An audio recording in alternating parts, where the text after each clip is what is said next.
jailed in the house, unable to leave unless a male family member is with you? How about getting whipped if you refuse to wear a veil? How about not being able to report being raped because you don't have 4 male witnesses? If you report it, you'll be stoned to death for having unmarried sex. How about the right to vote? Let's see, most Islamic countries are dictatorships or failed states, so you can't vote. Forced marriages, child rape, incest, it just keeps getting worse. Incest. Wow. I'm not sure where you're getting your information from, or if you've possibly mistaken us with somebody else. Why is incest wrong? It's not clear to me that it's wrong. Okay. It's clear to me. There's an evidence. In all honesty, I'm not here to make a mockery out of you. I'm not here to criticize you. I'm not even here to question your intelligence. All I'm here to do is to give you advice.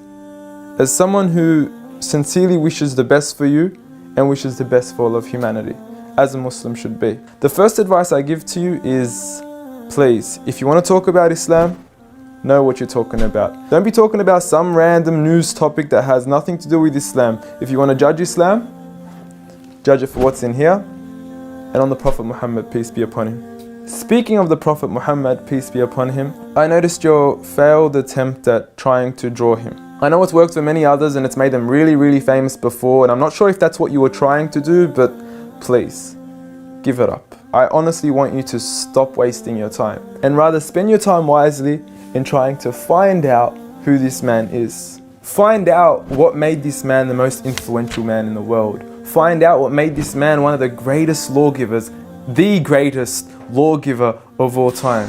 Find out what made this man the most perfect example to walk the earth. A mercy, not only to mankind, but every form of creation. This is a man who little children would run up to him because they knew how merciful he was. They knew that he would take them seriously despite their age. When he was visited by children, he would pat them on their head, while the fathers of others wouldn't even kiss their own children. At a time when people were burying their daughters alive, he was the one who gave honor to daughters.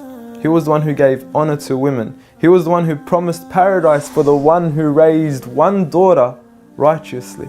A man who would treat the poor the same way he would treat the rich. A man who would treat the black the same way he would treat the white. Muhammad, peace be upon him, was a man who his own enemies would call him the truthful and the honest. A man, when his enemies would look at him in the eye, they would say, this is not the face of a liar. Even to this day, some of his worst enemies have become the most noble of his supporters after realizing that he was a man of truth. Find out why we love him. Find out why some of the companions were ready to die for him. I don't say this lightly, I mean they actually threw themselves at arrows whenever the enemies would try to assassinate Muhammad, peace be upon him. I ask you to read into the story of a companion by the name of Khubayb, may God be pleased with him, when he was crucified and tortured. And the one who was torturing him would say to him, "O Khubayb, wouldn't you rather that Muhammad, peace be upon him, be in your shoes right here, and you be in the comfort of your own family in your own home?"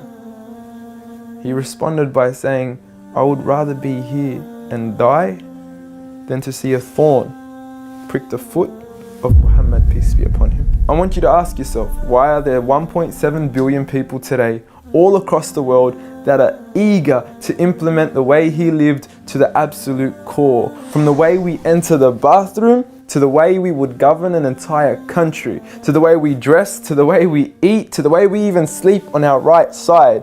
We follow him to the absolute core. So I suggest you stop wasting your time in attacking the man that you cannot faze at all. If God, the creator of the heavens and the earth and everything in between, the one and only, has honored him, who are we to even try to dishonor him? If you don't understand what I'm trying to say, let me give you a quick experiment. What I want you to do is to walk outside tonight, look at the brightness of the moon, and go ahead and spit at it. And see what your spit does to the moon. The same way that your spit doesn't affect the brightness of the moon, the same way that your spit doesn't even reach the moon, the same way that your spit doesn't even faze the moon, is exactly what you're doing when you even try to attempt to dishonor Muhammad, peace be upon him. And if anything, when you do try to spit at the moon, you're only harming yourself. So please, stop what you're doing, stop wasting your time, and try to find out who he really was for your own benefit. Seek my advice. We want the best for you. Peace.